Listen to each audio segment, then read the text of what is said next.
So Samatha and vipassana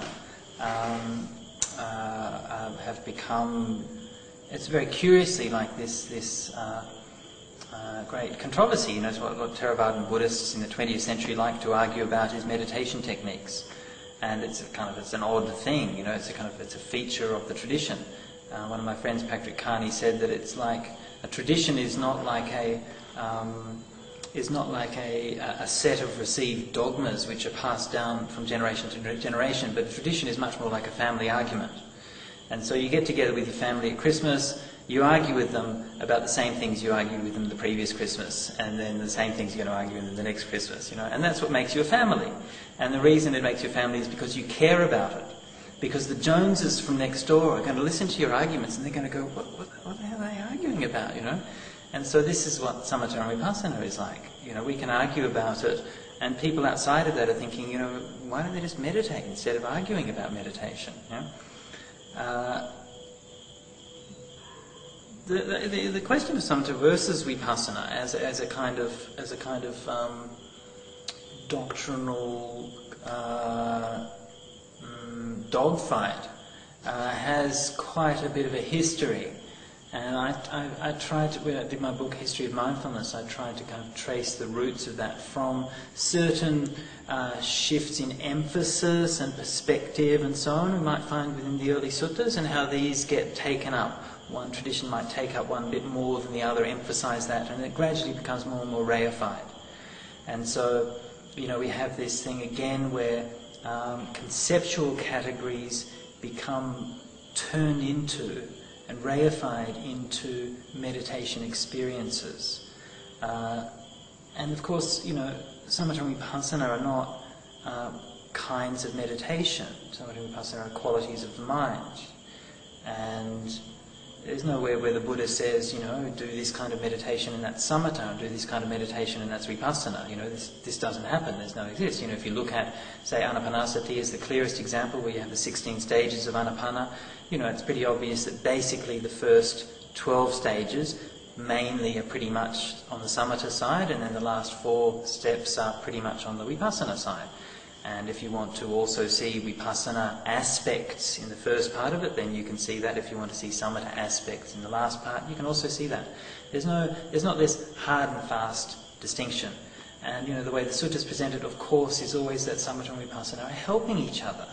They're not disputing with each other. You know, they are there to help each other, and they complement different sides of the mind.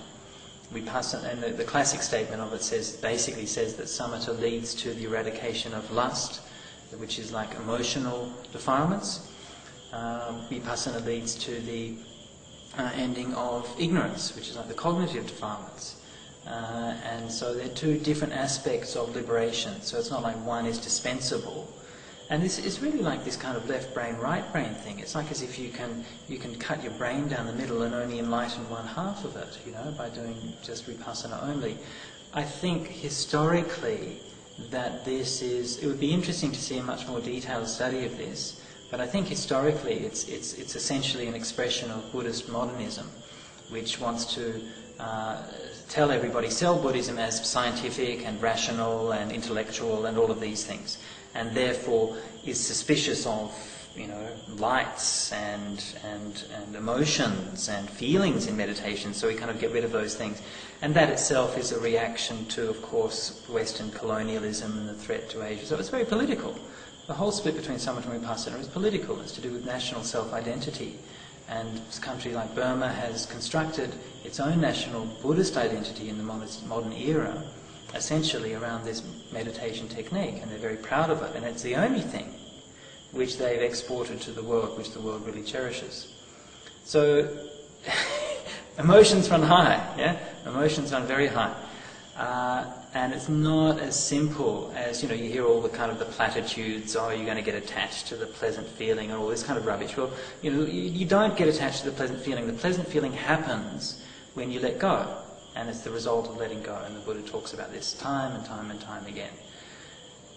So, any kind of meditation has to have peace of mind, and it has to have a clarity of discernment, and that's what Samatha and Vipassana are. And so to try to divide them up and say we're doing vipassana and the other guys are doing samatha, it's just ridiculous. It's a category mistake. It's actually reifying a quality of mind, labelling that on a meditation technique, and then saying, that's what you're doing is. You're saying that is vipassana. That's not what is vipassana. Vipassana is a quality which we're trying to develop through doing these kinds of things. And so I think basically this is the whole vipassana movement as a dogma and a doctrine is a very immature stage of modern Buddhism. I think it's very childish, and I think we've outgrown it. I don't think that anybody who seriously considers what the Buddha said in the suttas and has any sort of appreciation for the historical context of Buddhist scriptures can seriously maintain that the Buddha taught a path of pure vipassana.